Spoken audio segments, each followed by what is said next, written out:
Well, let's talk about one of these case studies, which is the Lobito corridor. That's been all the talk in Washington. They're setting up a $1 billion refurbishment of the 1,067-kilometer Benguela Railway that goes from correct me if I'm wrong here on my geography, guys, from the northern cobalt belt in the DRC to the southern copper belt in Zambia, all the way across Angola to the port of Lobito on the Atlantic Ocean. The idea is this is going to be a mineral express, but they also want to build businesses and small enterprises along the corridor. They've talked about green hydrogen. In typical American fashion, there's just a huge amount of ambition. This thing does seem to be moving forward.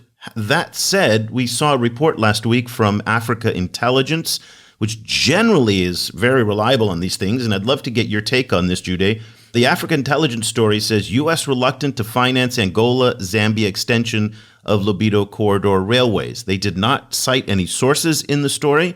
It's the first time that I have heard about U.S. hesitation on this project. They've been all in up until now. What's your take on the Lobito corridor and what the U.S. is doing? And do you think that the U.S.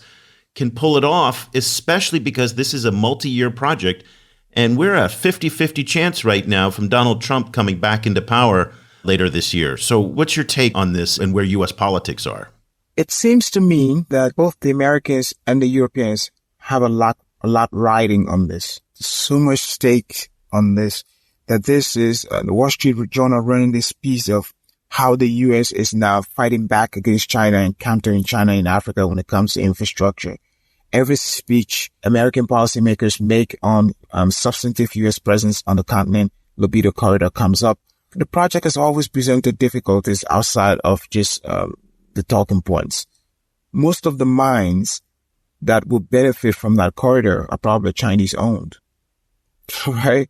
And so because they have been the most active in the region, and even as we speak, there is an agreement now. We don't know if it's going to materialize, but there's an agreement for the refurbishment of Tazara. So maybe, this was supposed to be the big statement from the United States that is not ceding ground to China when it comes to infrastructure in Africa and is working with African governments. So I think there is enough political will here, at least from what I'm hearing and seeing here in Washington, to ensure that this project goes through. It seems to be on the European side. Global Gateway is also pushing Lobito Corridor as one of its big projects in combination. So it's sort of like a combination of PGI and Global Gateway led by both the Americans and the Europeans. And there seems to be a significant amount of political will to make this happen.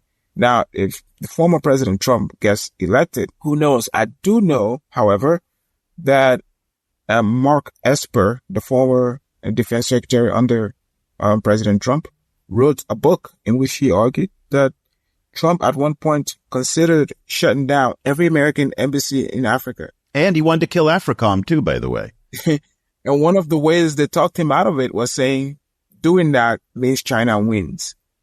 So it is possible that the same argument holds here, that this was supposed to be how we deal with the Chinese in Africa, and walking away from this project means that Africa wins. So there is a lot of uncertainty. And that's why I think, because of the specter of the return of a Trump administration, or for a lot of African governments, even when the Biden administration came to power, it was always going to be cautiously optimistic and a wait-and-see attitude, because Trump continues to loom over it all as a possible departure from everything that is happening now. And don't forget that Trump was also instrumental in creating the Development Finance Corporation, which originally started as OPIC. I forget what the acronym stands for. But that was done under the Trump administration to inject $60 billion into development finance that the United States had not done before. Why? Because they wanted to confront China. So you're right. It's entirely possible that projects like the Lobito Corridor continue even if broader U.S. engagement with Africa declines.